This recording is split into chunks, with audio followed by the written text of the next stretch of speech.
everybody. Hello. Taking advantage of these immaculate acoustics in here. My name is Ian Bernhoff. I direct the Humanities Forum, which usually, as many of you probably know, takes place up in Rouen 105. But we're delighted to be down here today because we've got a sort of special lecture/musical performance. Now, the Humanities Forum, as you probably know as well, is an initiative of the Humanities Program. And what we try to do with it is each week bring in a scholar, a professor, a journalist, someone from around the country, and oftentimes around the world, to talk about things that are questions and topics that are close to their heart. And thereby, it extends our life of the mind outside of class, gives us a chance to learn together and to deepen our appreciation for the humanities. The format typically is we have a lecture of 45 to 50 minutes followed by a Q&A period. I think that's what will happen today, although there's also going to be a sort of hybrid mix of performance and talk. We've been struggling a little bit with the technological setup in this room, which is why you see a TV being busily attended to over here. Thank you for your patience in getting it ready. But in any case, I'm going to hand the invisible microphone over to my colleague Kathy Gordon from Music, who will introduce today's guest.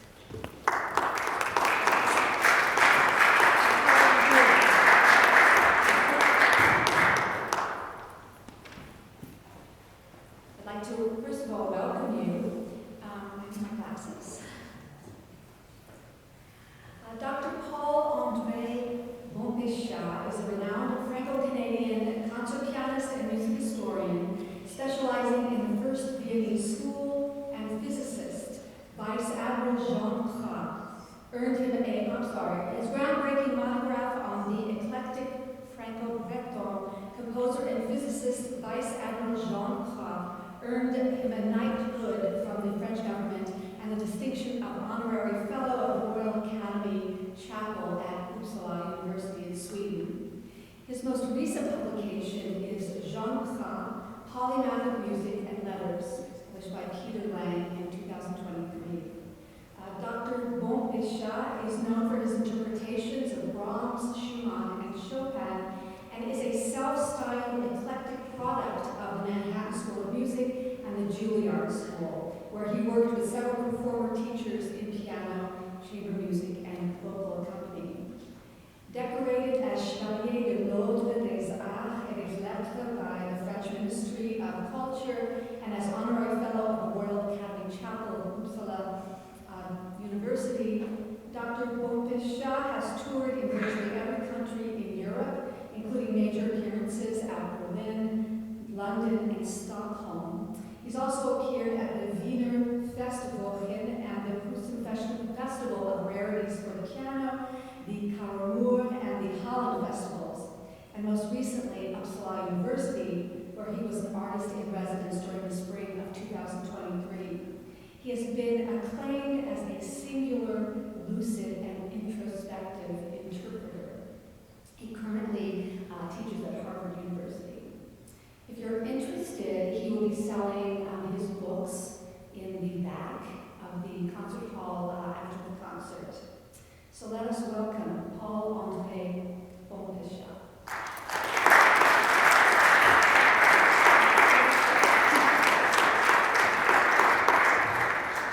Thank you very much, Kathy. Thank you, Ian. Can you all hear me? Okay, great. Thank you.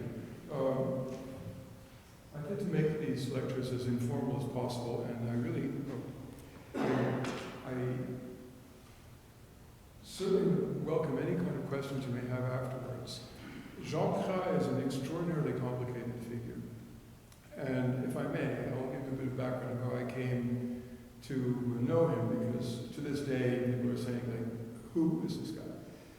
So it all began in 1994 when I finished my doctoral generals and needed a topic for my dissertation. Now, I don't have a PhD, I have what's called a DMA, which is a performance doctorate, except mine is hybrid with very high concentration in musicology.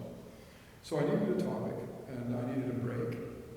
And I went to see my friends and family in France for a couple of weeks before the research would begin in January. This was at the end of the fall semester when I finished my generals. I had made an appointment with a recording company about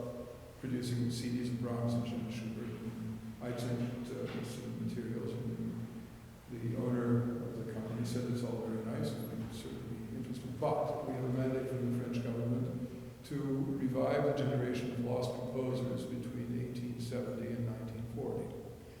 And I asked for an explanation of these lost composers, and he said, yes, about the tidal wave of 12-tone repertoire that emerged with Arnold Schoenberg, and the entire musical scene in France was ravaged by this, and by modernism, to the point where these neoclassical or neo-romantic composers were almost obliterated. The 3 or 4 who survived are all very well aware of them: Debussy, Ravel, Fauré, Saint-Saëns, and a few others who are known but not as well known as these 4 major figures.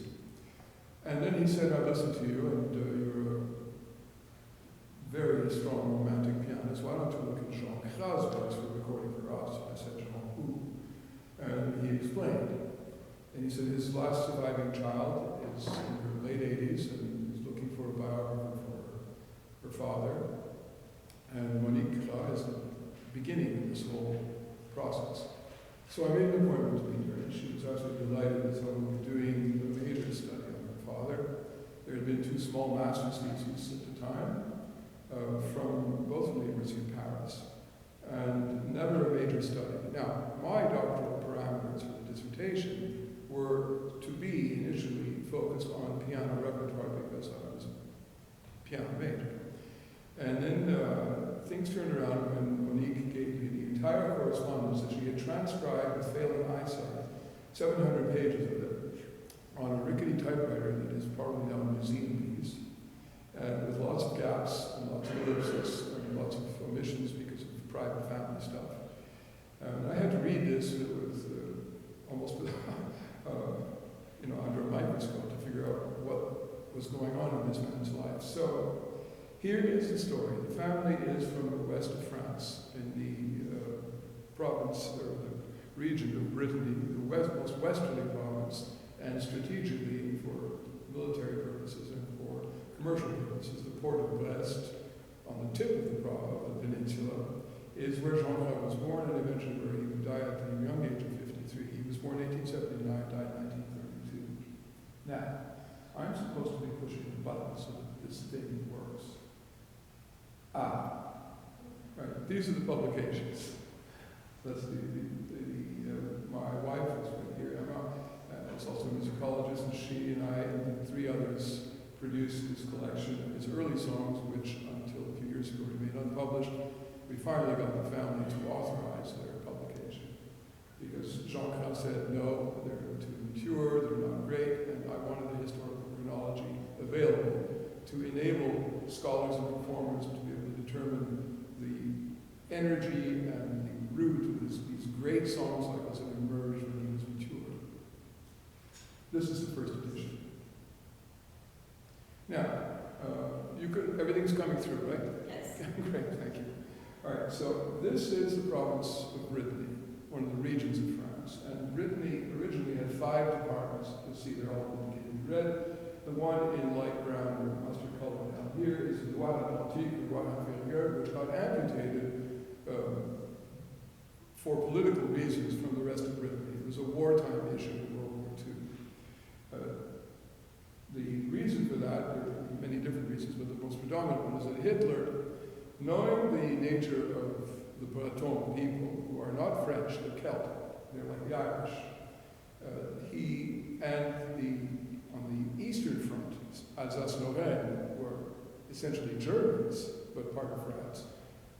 Alsace-Lorraine was always shifting nationalities for about 100 years because of various wars. The Germans, of course, had conquered it and were promising independence to Brittany if the independentists would help him topple the French government so that he could control the entire country. Because at the time, he controlled only a part of it. The collaborators with the Hitlerian regime were after the war persecuted, prosecuted, and some of them were actually killed. But this is the framework for Brittany. Jean Cras is born here in Brest. There are a number of important cities, but essentially this is a maritime area. The port here is the top commercial port and the top military port in the north of France to this day. It houses nuclear arms. It's quite an undertaking to become the commander of this port. And in 1930, Jean Cras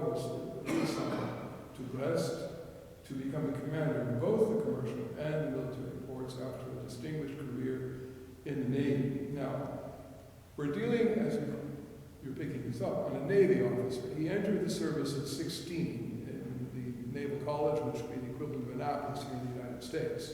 He graduated 4th best in his class and went on to serve his entire life until the age of 53 as an officer who climbed higher and higher in the hierarchy. He never made it to full admiral, but to real admiral status. And there's a very interesting religious reason for this. It's because he was Catholic. And in 1905, the separation of church and state was created. The law was passed. It's called the Waldeck-Rousseau law. So imagine being a young sailor away from home for 12 to 18 months, 2 years in tours of duty, without having a priest or some kind of religious person to speak with on board. And this was all of a sudden from one day to the next cut off.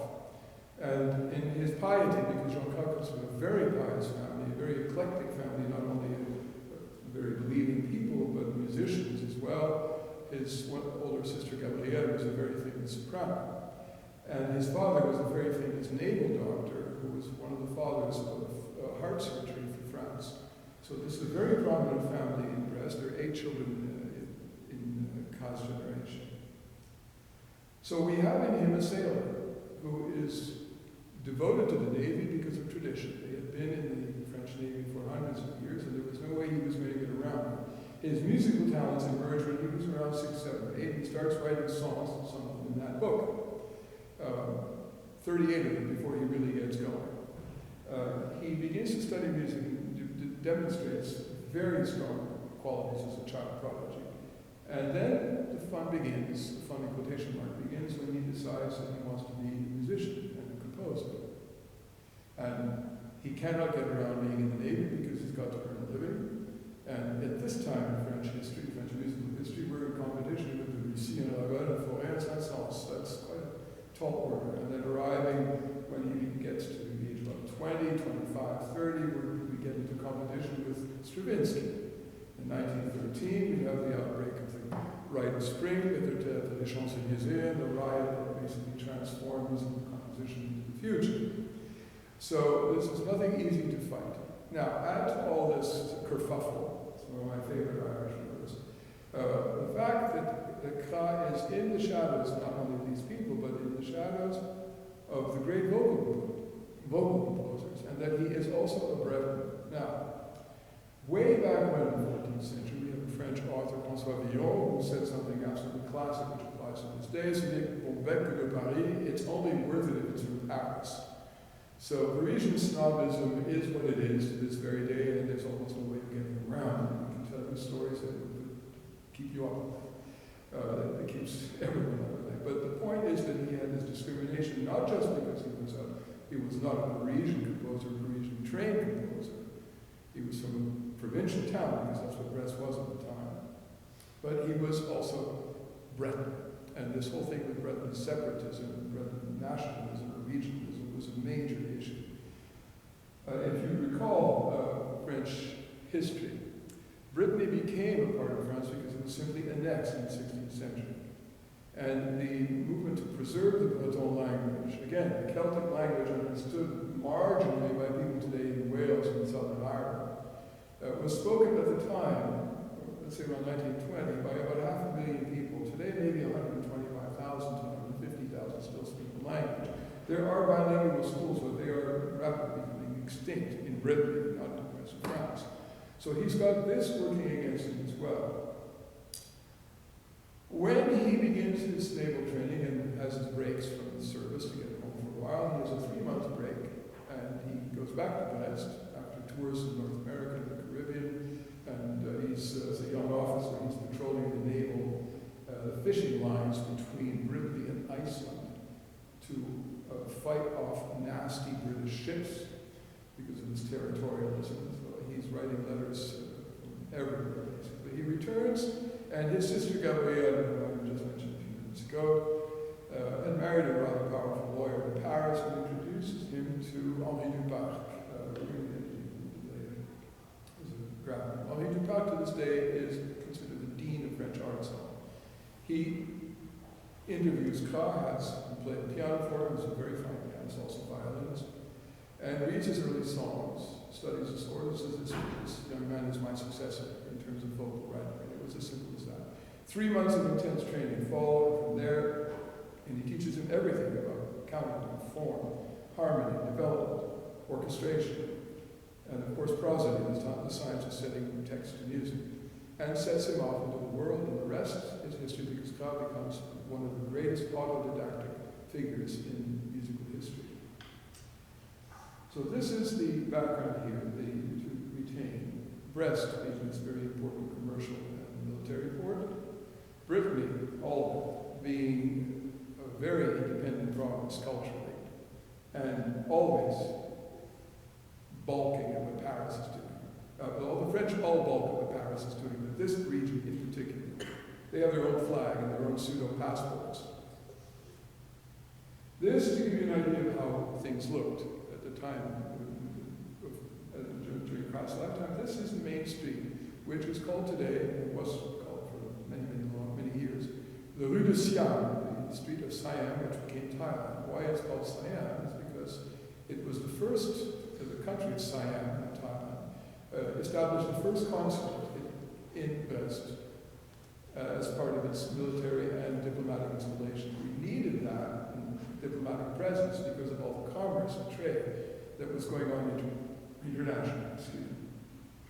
And this was a charming city before the war. It was completely razed along with all the major cities on the coast, on the west coast and on the northern coasts. This is the Cras family, and this is the young man with his sisters. His younger brother, Jean Cras, is not yet born in this picture. Here he is, at about the age of 8, with his first violin. And there he is as an aspiring young cadet, he's about 14. A more mature picture, sees a teenager with his older sisters. These are all provided by the family, of course.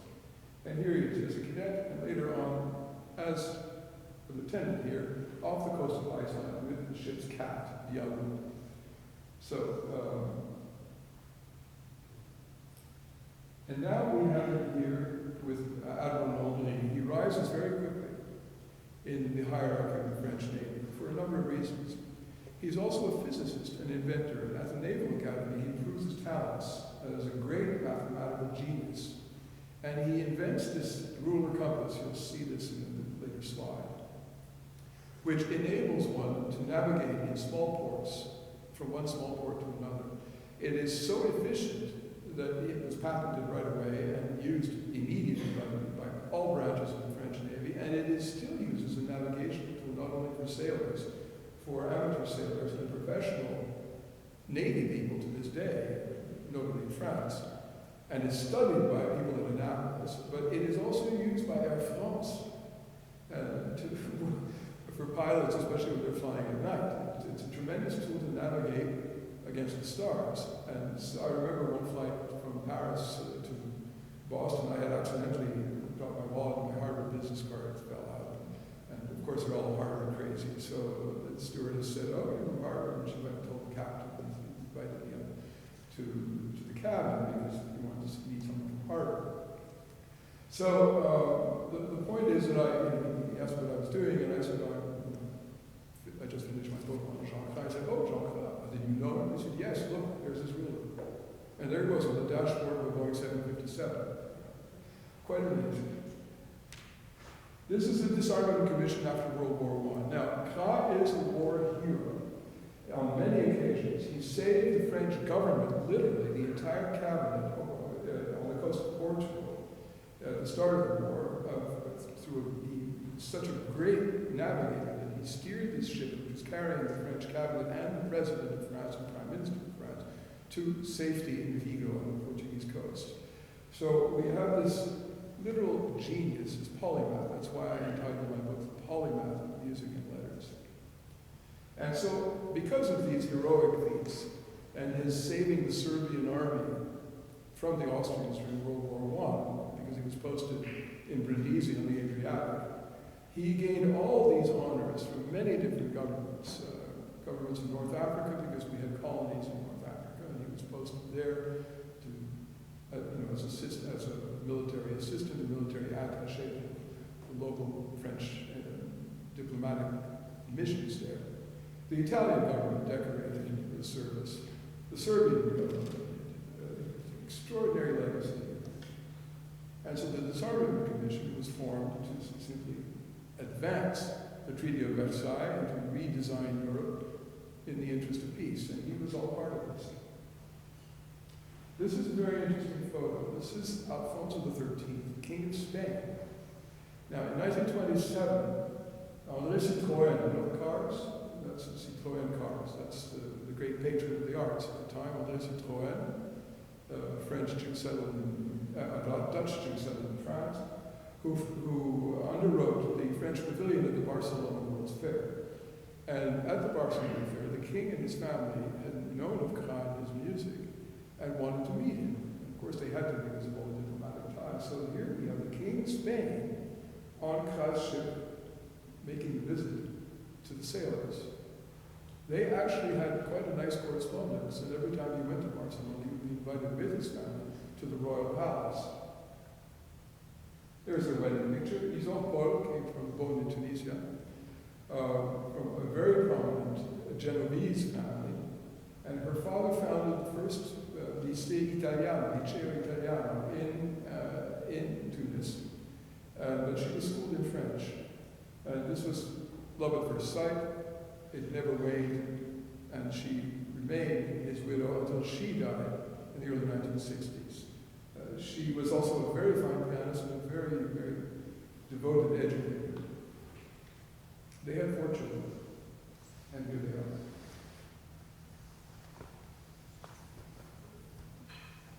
Henri Dubac, his teacher, as I mentioned earlier, he's the Dean of French Arts. No one got more mileage out of 19 short pieces in the history of music than Henri Dubac. For those of you who study voice or familiar with the vocal literature, he's inescapable. For those of us who have to study prosody, he's inescapable. For those of us who have to study the fusion of harmony with the piano or the orchestra with the vocal line, he's inescapable. You don't get beyond Henri Dubac. He was the genius at vocal writing that Beethoven had wished he could have been. This is an home in the 7th arrondissement, right behind the military college and hospital. This piano was given to Jean Cras by Henri Dubac for their wedding. And here is the famous ruler compass. It's inverted, in other words, we use it on upside down or right side up, and it basically functions along the same principles. It's very complicated. The explanation is in the book. I don't remember any of it because it's that complicated. A friend of mine who's a physicist explained it to me. I listened very attentively. He finished the explanation. I couldn't get it. And here it is placed on a map, which it gives a closer indication of how this works. It is set up again according to the gyro compass, is what it's called. According to where you're coming from and where you're going. So this is going against the stars. This is navigating against the stars. Well, he was also a professor of naval architecture. When he was in Dresden at the college, they discovered his mathematical skills, also his architectural prowess, and he was able to design or redesign French naval vessels. One thing also to remember, it's a good thing to remember, especially the students and the long life students among us, is that when Cras started his naval career at 16, and by the time he passed away in 1932, the French Navy and all the Navy systems in the world had gone through many incarnations of energy. We start off here with wind-powered ships and coal, and by the time he's ready to leave this world, we have nuclear energy on the horizon. So you can imagine all the studying that he had to keep doing to keep abreast of the new technologies. At a certain point, he had had enough. And it was in the late 1920s when he got in England of the most modern ships, which was the beating of the French submarine system. And he simply said, I don't want this. I want my wonderful old Bourri, that was the ship on which he was, it's named Bourri, Bourri. He wanted to remain with the older generation of navigation. But of course, technology being what it is, he couldn't. Here he is at his office, here he is at home composing. And this is the board the bully. And you'll notice that there's a dog here. So you can see my cursor. The dog is in the bigger image. Here's the dog. Polite is his name. You may ask why there's a dog and why I'm pointing to the dog and making an issue of this creature. It's because dogs' sense of smell is so acute that they can predict storms. There wasn't a single vessel at the time, French or otherwise, that did not have a resident dog to help predict the weather. Quite extraordinary discoveries that one makes when studies these composers of this generation.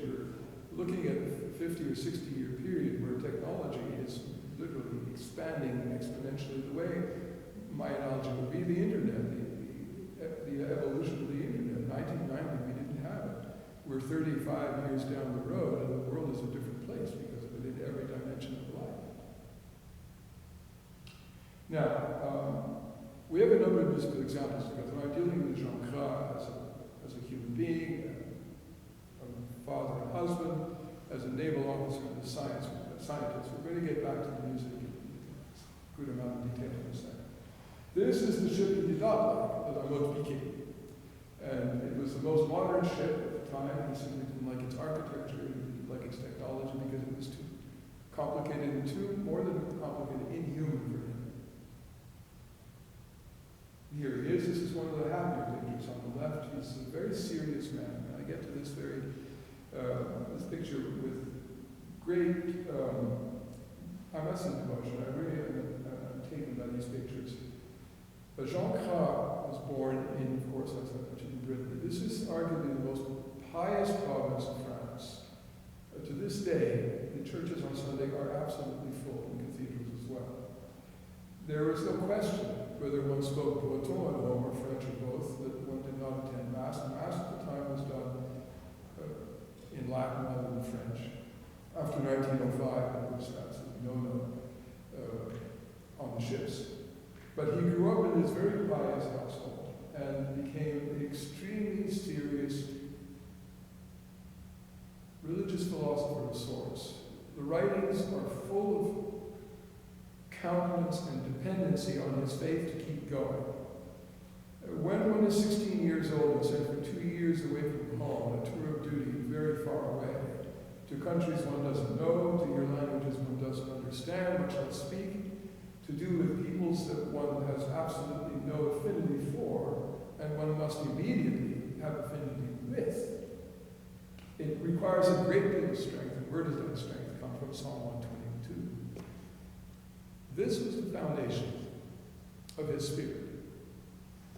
The letters throughout his entire life are punctuated with supplications for strength, especially, of course, during the First World War years, when he is seeing the greatest devastation that he's ever seen, and he's seen quite a bit from around, I would say, 1898 until in 1915. The catastrophic scenes in the war are absolutely devastating. But he pulls through. To be remembered is that many French people in this period have been through not only one German invasion, but two, 1870, and this was 1914. He didn't live long enough to experience a third one.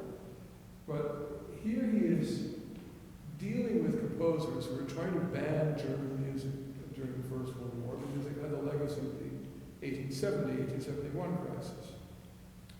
He is so powerful a thinker, so analytical, that he's able to tell his fellow musicians, by now he's rather well known at the Société Musicale de Musique Indépendante, and Société Nationale de Musique. He's able to tell them, yes, Wagner, you can hate him all you like as a human being, but you can't transform a giant into a pygmy. Wagner had taken over French operatic writing and French conceptualization of music, and his influence is still felt.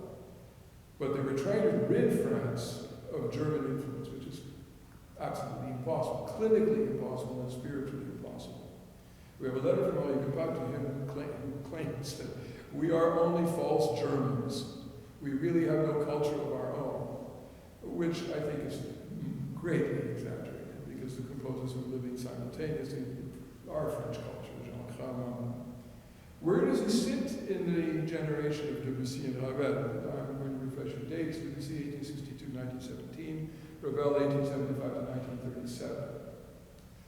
And they were friends. Ravel was actually the piano teacher of Colette Cras, was Jean Cras' second daughter, who married the Polish conductor, pianist, and composer Alexander Thompson. Where does he sit? He sits governed by his scientific mind, duly governed by his religious logic. I use the word logic, I believe, astutely, to blend them into forming some of the most conservative structures on which repose some of the most inventive harmonies one can imagine within those strictures. The discipline that Cras learned in military, that he taught himself as a mathematician and physicist and inventor. Remember, he's inventing the architecture for leading ships and his famous ruler that saved many lives. He's applying these God-given talents to his music, and he never once denies it. That he uses his faith to inspire the creativity that he needs to produce these very original works.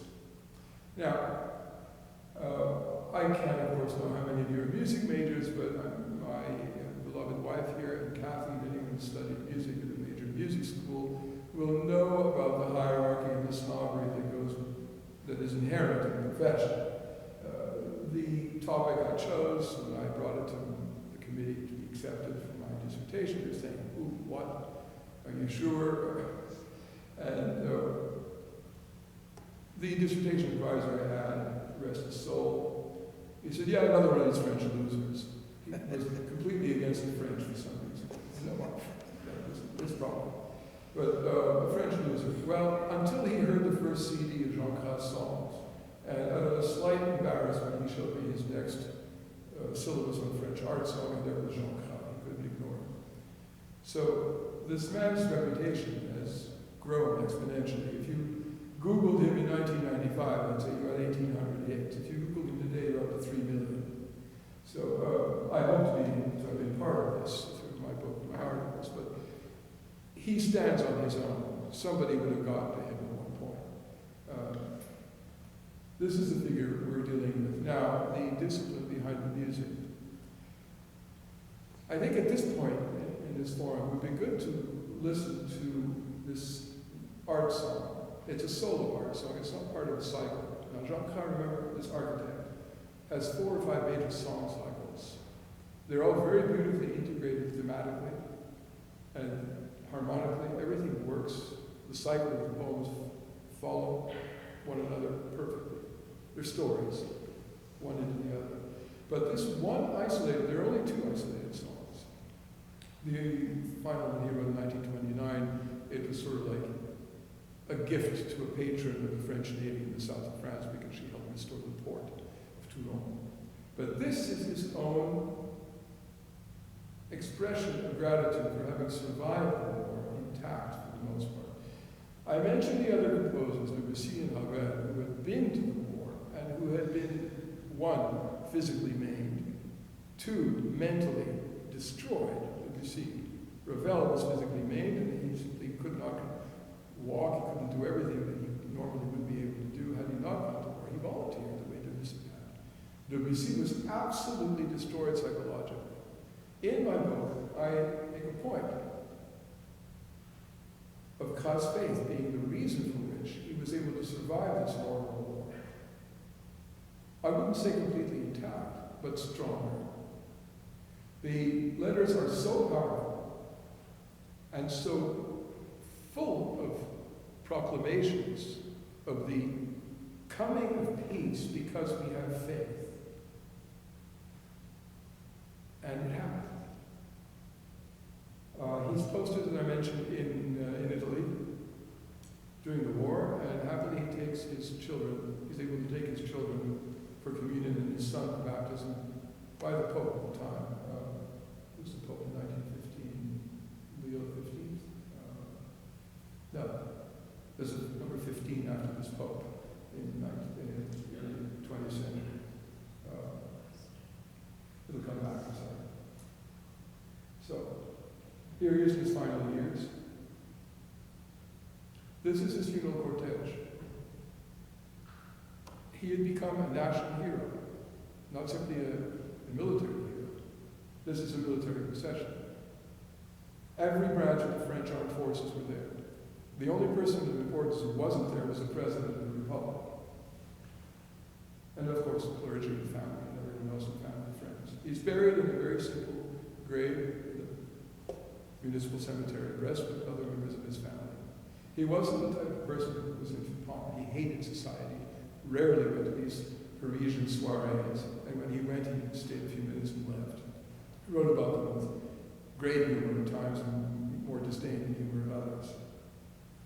This is the design that Monique made of his death mask. And this is a monument that was created in his memory on the harbor of Brest. There is a park, a municipal park, called the Cour d'Argent, which overlooks the harbor. He had a cousin, composer and another polymath, philosopher, poet, physicist as well, and doctor, Victor Ségalène, whose statue is at the other end of the park, and they face each other. It's very well constructed. They are of equal proportions. Of course, during the war, this was bombed, and there was the monument itself. The first one was the result of a huge fundraising effort by the entire musical community and military communities of France. Everyone was in on this. And after the bombing, the family went back to the government and to the local authorities and the musical authorities and said, we need to rebuild this, and there it is. And this is the esteem we have for him. This is in Rome, with the communion and the baptism. His son was born in 1917. Told me it was born in 1918. And again, the morning. So let's go back to the music here. Here we have the solo song that he wrote, called Image. Can you see the English translation? Is it clear? Right. I'd like you to read it slowly. Those of you who know French, of course, you're welcome to go through it. It's by a very obscure poet and playwright named Edouard Schneider, who actually wrote half a biography of Jean Cras. He didn't finish for some reason. That was left to me. This is 1919. It's also scored for string quartet with voice, but the piano part is what is absolutely clearest. I'll read the poem to you and indicate a few things here that you will hear in the performance. I bring to the warmest hollow of my hands to the most secret of recesses of my heart, a precious secret which only I know and understand, an image. Will I ever know when the tenderness of the secret will give way to pain? I'll let you read the rest of it because it's, forgive me, too difficult for me to read this out loud. With a sad and long smile to close, my hands enjoin and my lips with a sad and long smile to close. This is the death of Christ and the resurrection.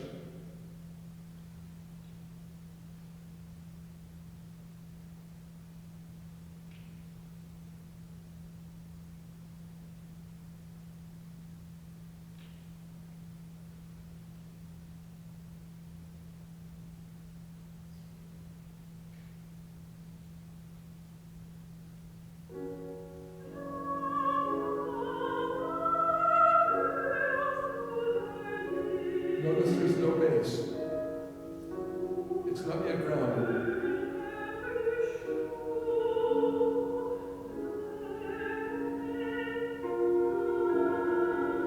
Dissonance.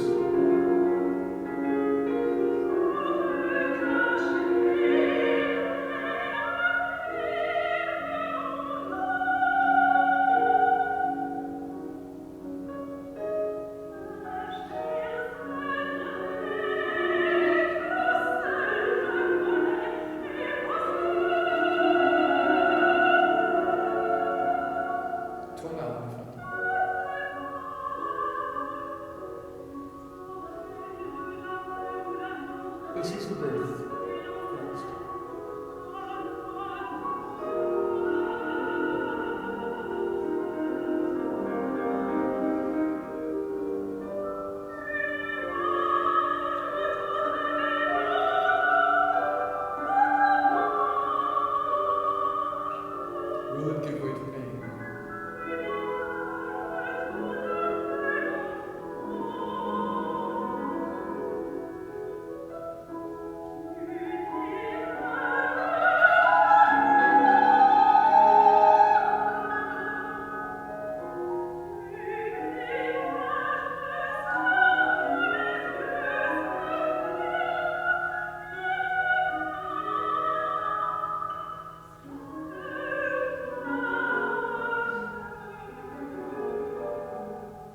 The dissonances come back.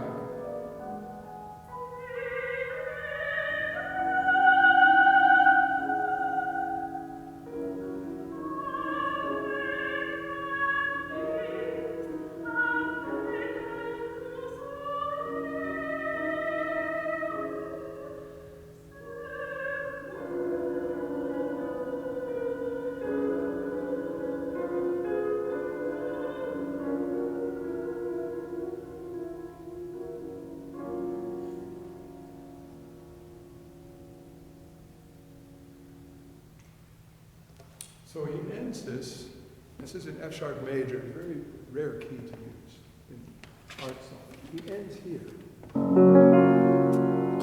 There's no resolution.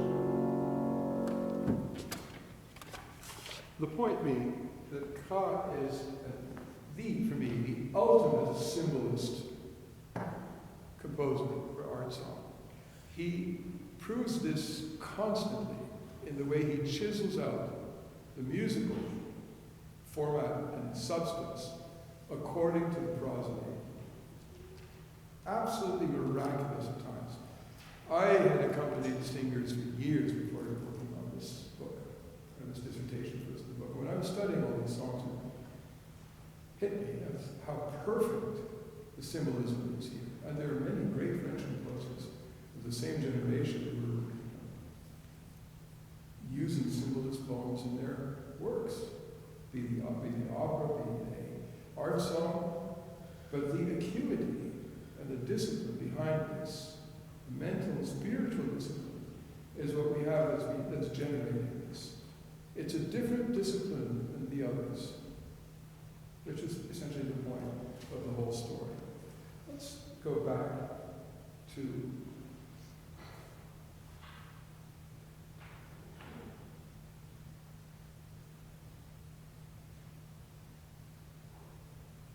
oops.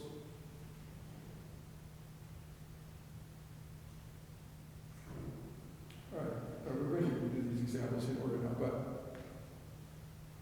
going back a chapter, so to speak, to Brittany and his attachment and how it reflects in the music. When he was in Iceland, he wrote a piece called On Islande. It's the first of 5 pieces for piano. He wrote 3 piano cycles. This isn't really a cycle. It's 5 pieces put together as a group. We don't really have to play them all together. Oh, sorry. The first group of piano pieces that ended in 1905, they don't have to be played as a cycle.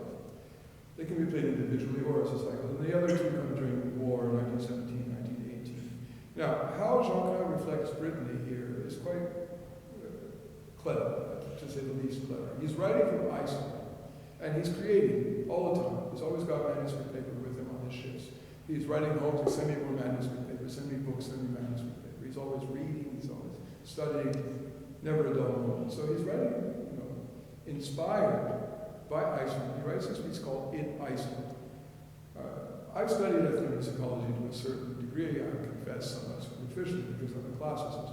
But I've studied enough to know there's nothing Iceland in this except that the guy wrote it when he was in Iceland, on his ship, with his cat and his cigarette. So, but he's impressed with Iceland. He's impressed with the piety of the Icelanders and their Lutheranism, and what he describes as the purity of the air and the purity of the social mores of the time. But how he builds Brittany in this is quite interesting, and you'll see this later in the piano concerto. Oh, I gotta stay here with the microphone. There's so much detail here that underpins the creative process. Remember, we have Brittany as a cultural entity in and of itself. It's not just a political or linguistic entity. The linguistic entity of Britain was brought to the fore as early as 1837 to 38 with the creation of a volume called the Pious in Breton, which means the Songs and Ballads of Ancient Brittany, by a French young aristocrat, 24 years old at the time, named Hersal de la Ville-Marquet, who goes to Wales with 4 other aristocrats, sent and patronized by Louis-Philippe, to go to what's known as an Eisteddfod, which is a bardic festival. And so he goes to, the purpose of this was to create ties between the Celtic provinces of Europe, of which there are 7, and Brittany being one of the largest and one of the most dynamic. La Ville-Marquet goes up there and is so inspired by this bardic festival that he comes back and says, I'm going to write the first book of transcriptions of Breton poetry and folk song. And we have this book that emerges a couple of years after his return to become the Bible of Breton musical and literary culture. The Pious is translated by 1843 to 5 languages, including Polish. And we have this volume that is still the source of inspiration for bards to this day. Classical as well as more popular composers depend on these transcriptions from the ancient Breton through the oral tradition into the transcriptions that La Ville-Marquet got by going from village to village and speaking with the elders, especially the elderly ladies known as gouères. That's the Breton word for an elderly gossip. So the historical narrative is there, and he puts together this 500-page book full of these transcriptions. At the end of the book, there's an appendix on Breton melodies and folk songs. He was very, very severely criticized because he bowdlerized the traditions of Breton ethnic melodies. Now, is everyone familiar with bowdlerization? Should I explain bowdlerization? Bowdler was the guy who translated Shakespeare from English to English. Okay? So, in other words, it's not necessarily a dumbed-down version, but it's a more popularized version of what's going on in ancient texts. Now, what is inherent in classical music and what was inherent in Breton folk music that got La Ville-Marquet into a lot of trouble is that he transformed the natural modal scale indigenous to Brittany into the F major scale.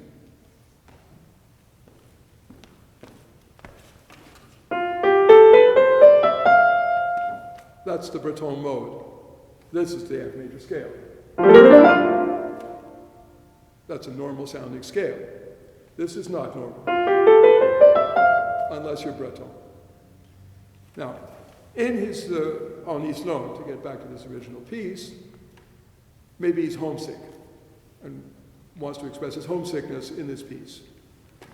We have this Breton mode.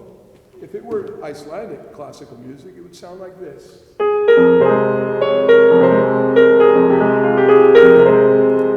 But no, this is the way it sounds.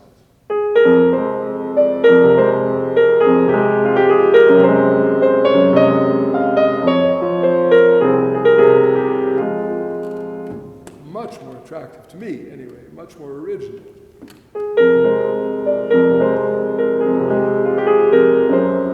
This tritone is going to govern a great deal of Cras compositions in future, a great deal of them. And again, the snobbery in Paris, when his work started to be played, all the classicists and the snobs are saying, oh, this guy from Brittany is trying to impose all this folklore upon us. Who does he think he is? But the proof is in the pudding that this is, for many people, far more interesting than a traditional harmonic language.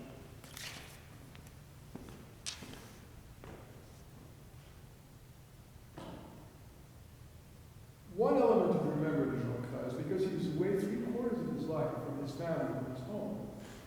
How does this man develop? Well, we have his faith that's sustaining him, and we have his musical talent that he's developing autodidactically. So there's no lack of inspiration, despite the fact that he doesn't have any concerts to go to. When he's in the provinces and the colonies, he's listening, for example, to street minstrels in Morocco, Algeria, Tunisia, former provinces of the French Empire, or in Senegal, which was a colony. We had many colonies in Africa. And he's picking up inspiration for later works, which he does incorporate with great success. And these pieces have become staples of the traditional repertoire, especially for harp and flute, in this great legacy of chamber music. But to be deduced from this is that because of this isolation, and because of his autodidactic streak, we have him as his own man. So the entire musical output is an autobiographical chain from beginning to end. The final work that he creates, major work, is a piano concerto for his daughter, who premiered it at one of the major concert halls of one of the most important conductors of France in 1931. Remember, he died a year later. And this was known to be, and became known as a Breton concerto, which is arguably correct. He was recommissioned in Brest at the end of his life to take care of the military port, because by this time he's a venerated decorated war hero. They wanted him back there because he was an example of French patriotism, being a Breton. He never wavered. Now, as a composer at this time, if you were Breton or from another region of France, because of all this hullabaloo of regionalism, you were under a microscope. Your patriotism was under a microscope if you were in the military, especially, and in the government, but especially in the military. So he was inspired to write in this Breton idiom all of his life. But the infusions of these idioms are so subtle that nobody can accuse him of politicizing the art. Now, the piano concerto, we'll listen to it in a second. I'll demonstrate how crazy it is in his use and application of this Breton scale. The last movement is especially fun. It begins, again, autobiographically, with a double trumpet call. This is a bugle call that he's imitating. And I actually managed to get the bugle manual from the French naval archives after almost having to pull teeth to get it. The bugle manual from the 1920s to figure out if he really was creating an original bugle call, if it was the real thing. And they were not letting me have it until I made a case for Jean Cras and said, "Oh, you're writing with Jean Cras, well, here you go." It took 2 years to get that thing. Welcome to French bureaucracy. Anyway, he has his trumpet calls, you'll hear them, that over the third movement. But in the middle of the third movement, we have this extraordinarily weird dialogue between the English horn, which is a very nasal sound, it's the lower oboe, and the piano. And this poor English horn player is playing one note, F. That's it. We're like measure after measure after measure. He's sustaining the piano, which is fifing away. And what is this? This is the bagpipe, on top of which the fife is imitated by the piano. This is Breton culture, or Celtic culture at its best. So the CD will do a lot better than I can, but you have to see it in action.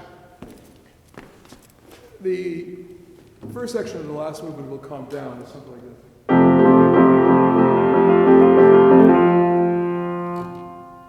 And here's your poor English horn player, having to repeat this note as often as he can breathe. That's all he's doing.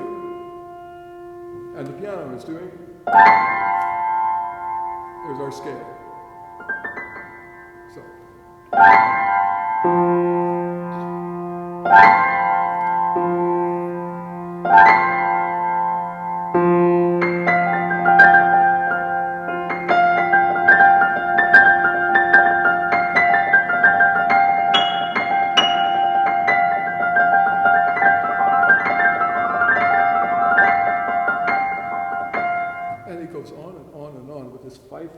It got very good reviews, but the critics in Paris were quite stunned with what they call excessive liberty of regionalism.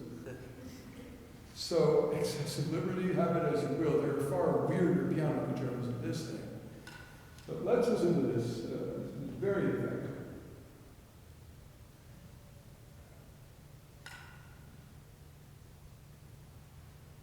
the autobiographical component of the biblical calls.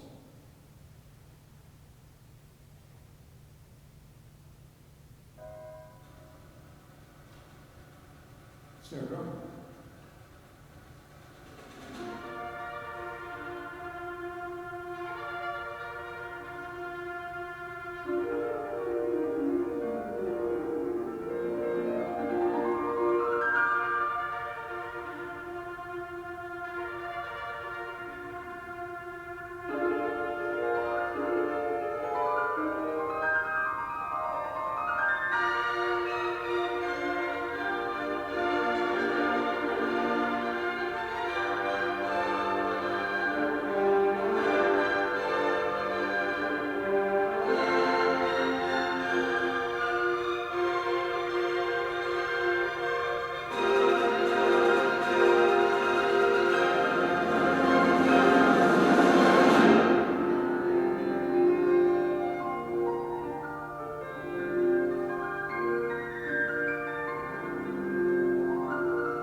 This is another great source of controversy, is which came first, the chicken or the egg, the folk music or the church music? Now, I had a great row with Monique because I had claimed that this was a church canticle, Victime Pascali Laudes, from the Gregorian. She said, no, it's a Breton folk song, I sang it as a kid. So we had this great row, and I had to literally pull out the graduale to show her where it was, and she was convinced that it was a folk song. I was convinced it was sacred music, and which came first. And here Cras put it right in this concerto. So this piece really is a summation of his life. On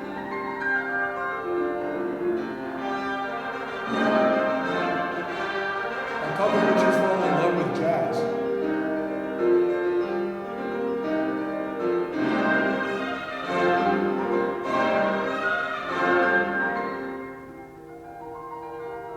Hoagie Karma.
English one.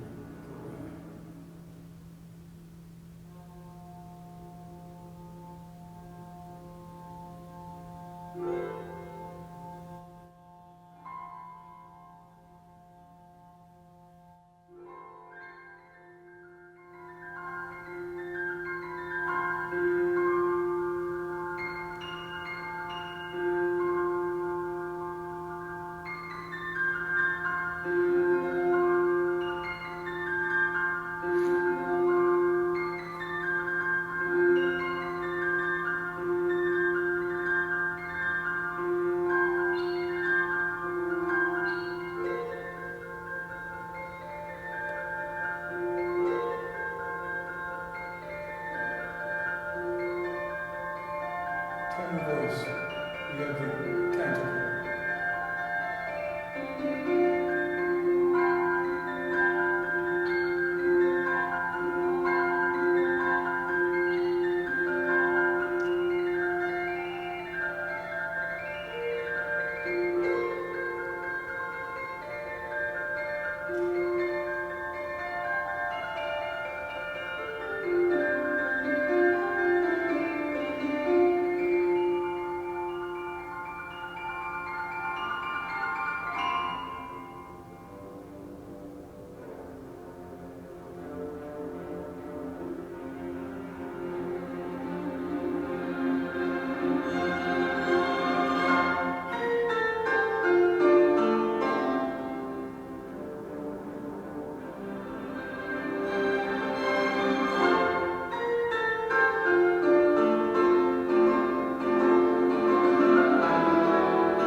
This is also in strict retone rhythm, 5/4 time.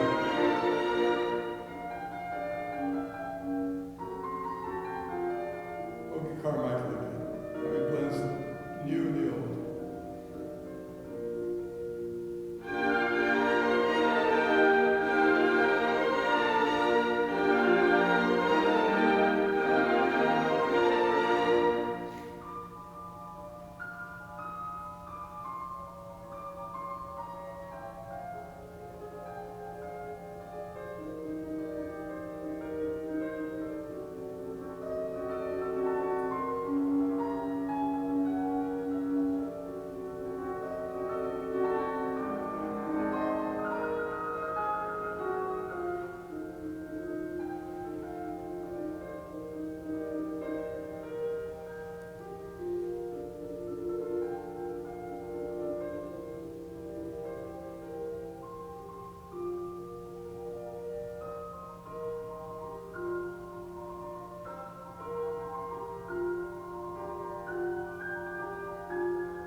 comes in, well.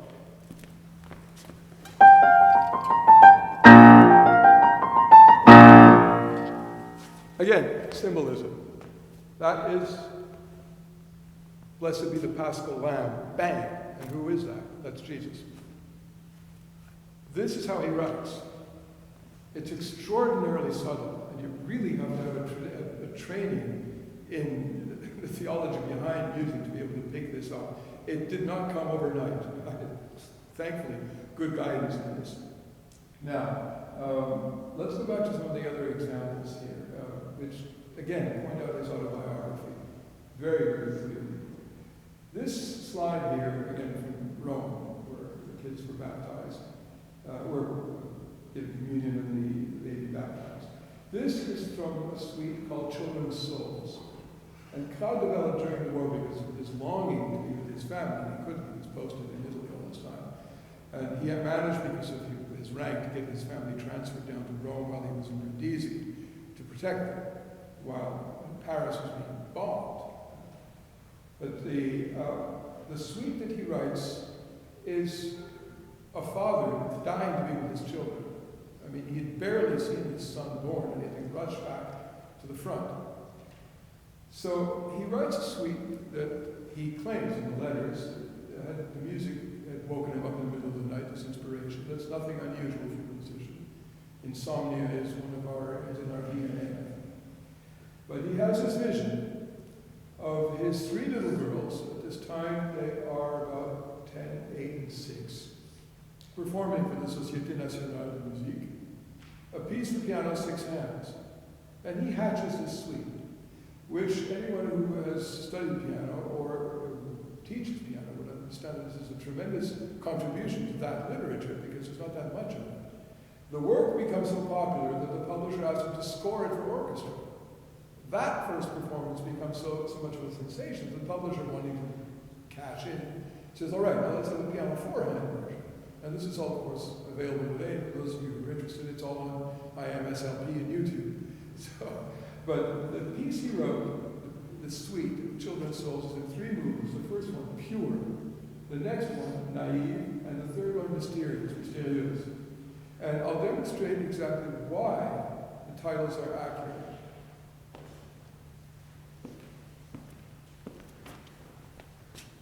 I often ask my classes to sing. They hate it.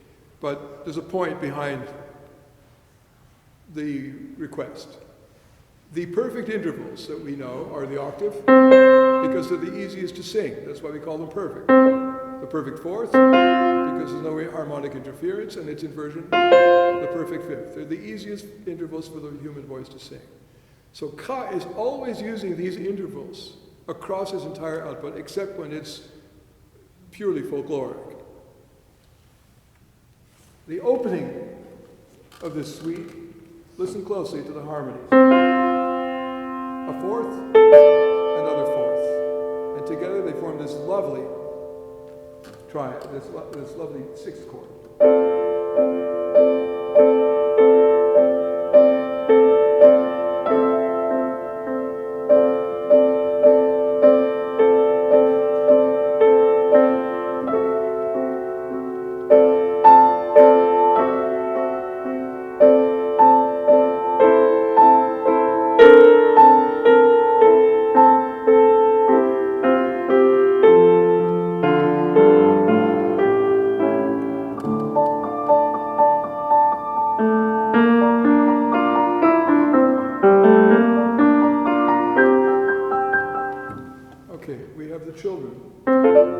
Exemplified by these fourths, and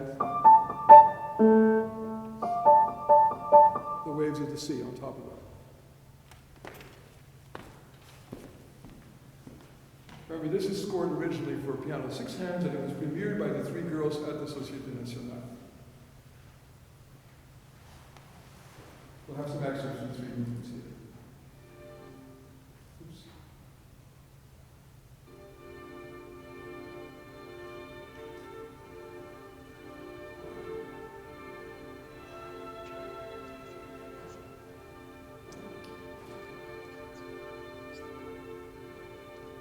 First performance, 1921, 22 orchestra.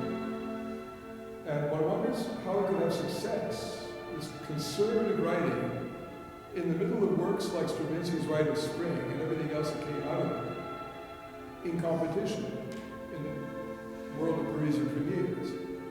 It's because it's so pure. That's the title. it was a throwback to conservatism, and a welcome throwback to conservatism. So he stands as a bridge, a very creative bridge of originality between the old and the new, like the fulcrum. He's capable of dissonance, but never too much. He's capable of consonance, but again, never too much. And his orchestrations are conservative, but very effective.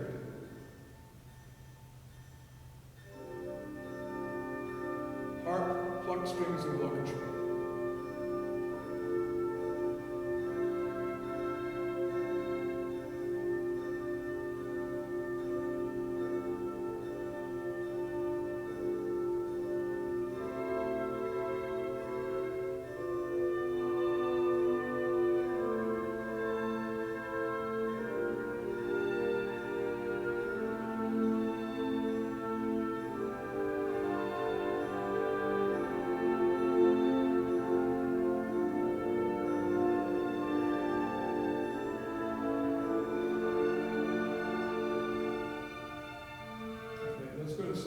Now, remember our fourths and fifths.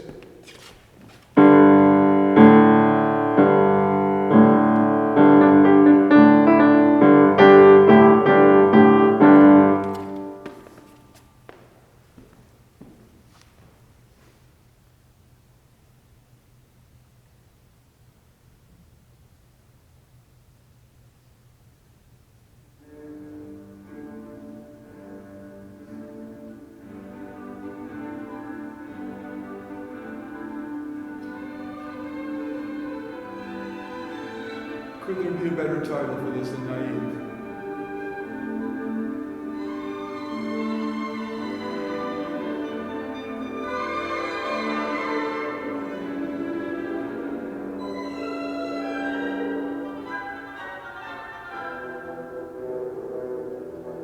Now, what is all this interplay going on? All over the woodwinds.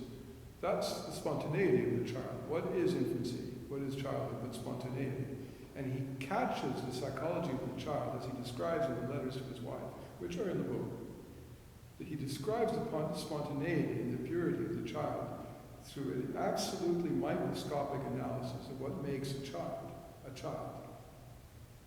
Let's go to the next one, mysterious. Well, we're going to listen to all of it for one reason, is that you're going to hear the original Frère Jacques. Everyone knows this, but the original Frère Jacques is in minor key, not the major. You know it as, that's not the original. That's the original. And he quotes it here. Why does he quote it? I'll answer that in a second. Oops, sorry.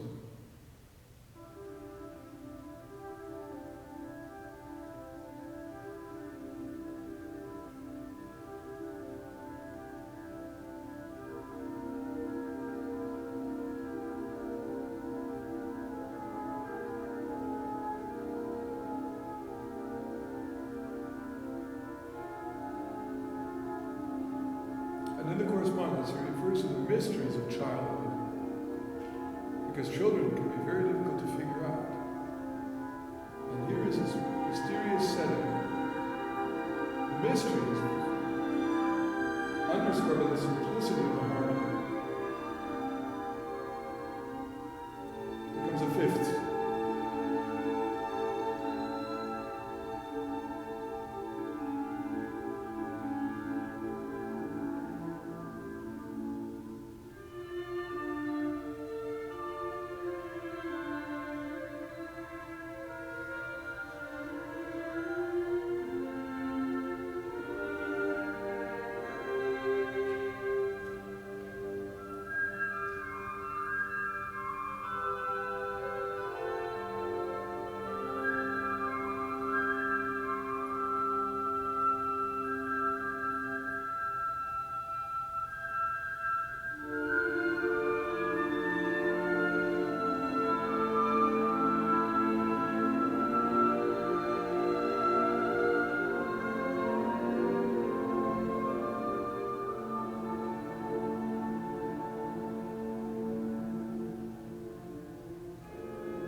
You're hearing three different melodies at the same time. He's a master of counterpoint. It's symbolic because he has three children he's writing for.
Water.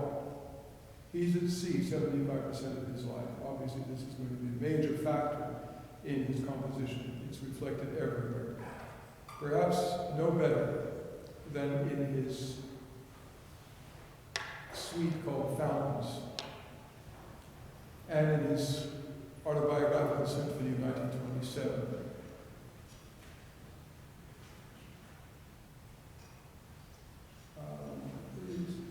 Here's the opening of Fountains.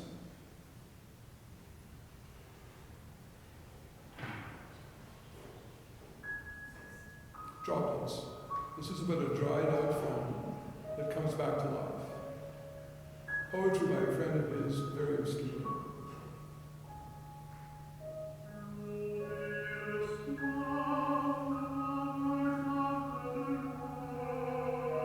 The cadence peace is glorious. And the words promise that the fountain will come back to life through the forces of nature.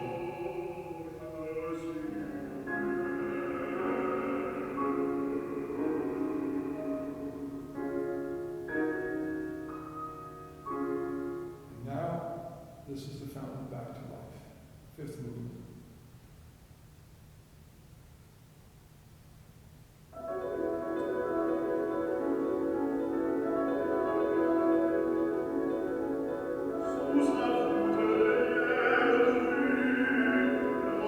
Not only do we have water, but we have the water bringing life to the shrubbery around the fountain.